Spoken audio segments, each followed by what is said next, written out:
Welcome to Heal the New Sex, where we discuss all things healing, self-love, and relationships. My name is Samantha. I'm a licensed therapist and relationship coach.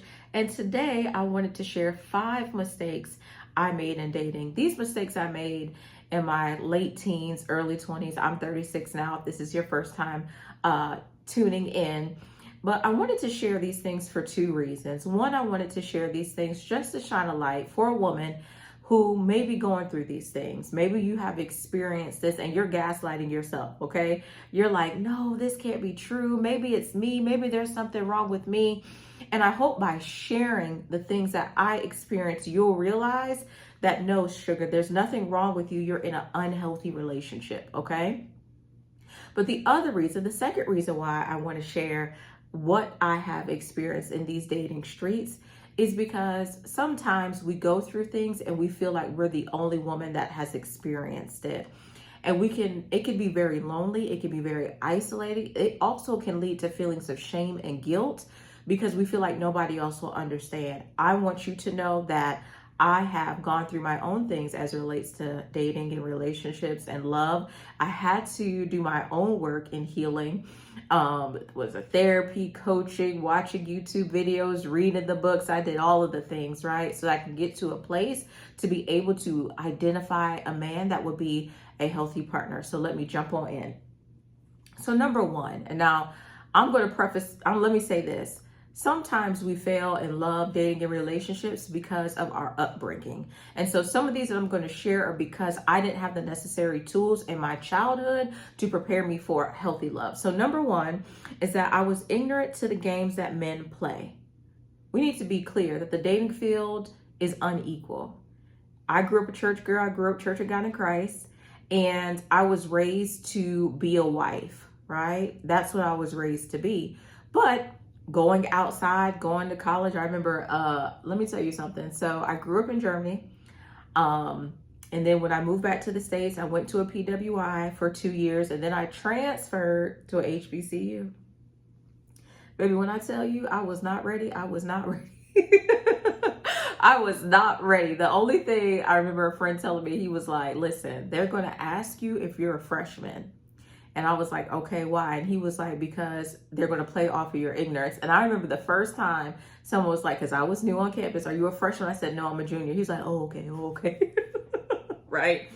But this is the thing. Women are out looking for husbands, but men are usually out just looking for sex. And men are not going to be honest that all they want is sex. So a man will present wanting something more serious, but the only thing he wants is sex. That's all he wants.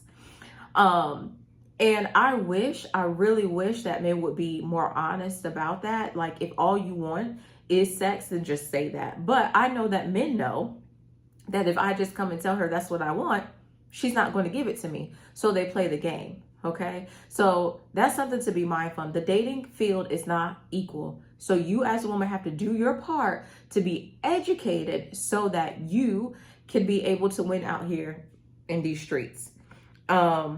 Number 2, I had no knowledge of what a healthy relationship was. So I grew up in a home with a lot of dysfunction, domestic violence, emotional abuse, verbal abuse, and I did not know what a healthy relationship was. And what happened with that is that when I was dating, when I was younger, I had a very, my tolerance for disrespect and dysfunction was off the charts, okay? And that was very problematic because as a child, I had made a vow to myself that I would never, ever be in a relationship in which there was violence and abuse. I wouldn't do that. But it wasn't until I had my child that I realized I have just followed the same cycle. And there's going to be, if I stay here, I'm going to be in another relationship. It'll be another generation of women in my family that will have abuse, okay, that will experience abuse.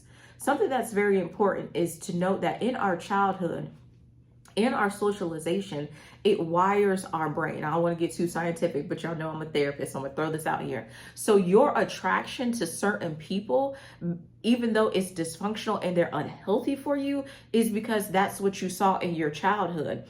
No one sat down and talked to me about relationships. No one sat down and said, Cynthia, this is how a man is supposed to treat you. These are the things that a man is supposed to do for you. So what happens? We get out there, we're bright-eyed, we're bushy-tailed, we're like, oh, he looked good, he tall, he smelled good, da da da da da. And guess what? Because we don't know logically up here, our frontal lobe, for some of us, is not fully developed. We go out repeating the same patterns that we saw in our childhood. And sometimes sometimes when we realize it, it's too late. By then we're married, by then we have children, or we have multiple children, and it's too late. Okay, so that's the mistake. And it's not even a mistake I made, because we have to be honest. We go out in the dating world and many of us are very ignorant. We don't know what we don't know. And so we don't know the questions that we need to ask in order to get the information that we need. All right. Number 3. This is a good one. This is a good one. Now, let me say this before I get to number 3. I also want to hear from you. If you made any mistakes as it relates to dating and you're like, Cynthia, this is a lesson I want other women to learn from, put it down below in the comments. That way, of course, I read all the comments and I try to interact with each and every one of you, but also for our younger generation, right? Sometimes I have, Gen Alpha and Gen Z are watching the video. So let's share so that we can teach them. Okay. So number 3, and be sure you stay for number 5, because number 5 is a doozy. Okay. All right. Number 3, dated for type, not realizing the man I was attracted to was toxic. Let me say this, and this doesn't have to be, sometimes on these internet streets, you hear men saying, I wasn't her type. She wanted Pookie and Ray Ray. And then when they did her wrong, she came looking for me. I'm not talking about that. Going back to your childhood, right? You are wired to be interested in certain type of men. It may be the first type of man that showed you any attention, that validated you, that affirmed you, that told you were pretty. And then you start looking for men to replicate that, okay? It could be your father. Maybe your father was emotionally unavailable, so now you're attracted to men who are emotionally unavailable. It is not, let's say this, it is not the physical that draws us. It's whatever is on that person and in that person that really draws us to them. You may say, there's just something about them. That thing that's about them may be the warning sign that man's going to break your heart. Okay. And let me, can I be honest? Okay. Listen, my name is Cynthia. 6 years that I've been clean from F-boys. Okay. You can see once you heal, you can see your type a mile away.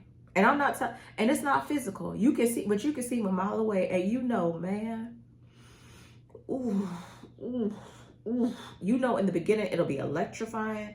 It'll be passionate. It'll be good. All of that. But you know what you do? You keep it pushing. You keep it pushing, because that man is not healthy for me. You have done your work to rewire your brain. And that man right there, I would have gone for a man like that. And the reason I would have gone for a man like that is because of the wounds that I had.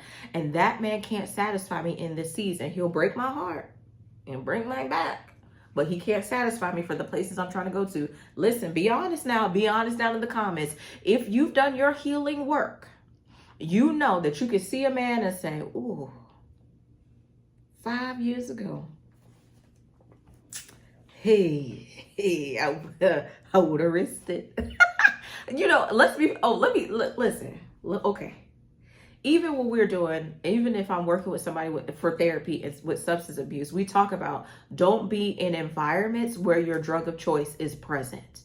There are some people who like, oh yeah, I can still go to the bar and I can still sit there, but what's going to happen? You're going to end up taking a sip. So if you see a man, when I see a man that I know, I go on about my business. I've even got to the place and I've said to myself, y'all may disagree with this, but I said, Lord, if I like him, he must not be the one. And I'm not saying that I'm not going to like whoever God sends to me, but if I see myself being very drawn and attracted to him, he's touching. What I'm sensing is from my childhood.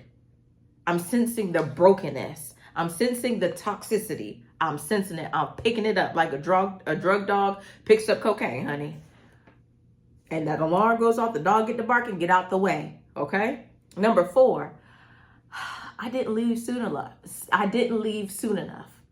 In my previous relationships, when I, saw the red flags, or they became disrespectful, or they wanted me to minimize or shrink myself, or I saw that they were jealous of my success, I didn't leave.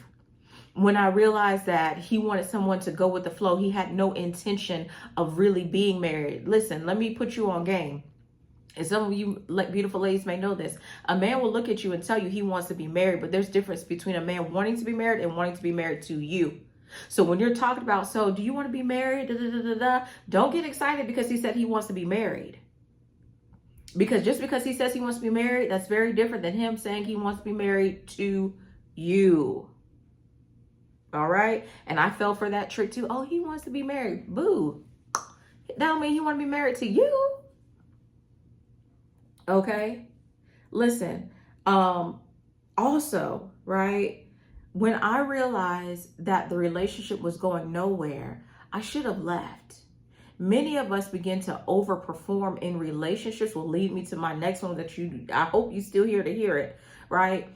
You don't have to overperform in a relationship. A healthy relationship comes with ease. Will there be trying times? Yes, but it comes with ease. All of this holding him down and going through this, that's not a healthy relationship. And I think specifically, I can't speak for any other race but my own, as Black women, there's a whole lot of chatter and conversation to us about what we need to tolerate.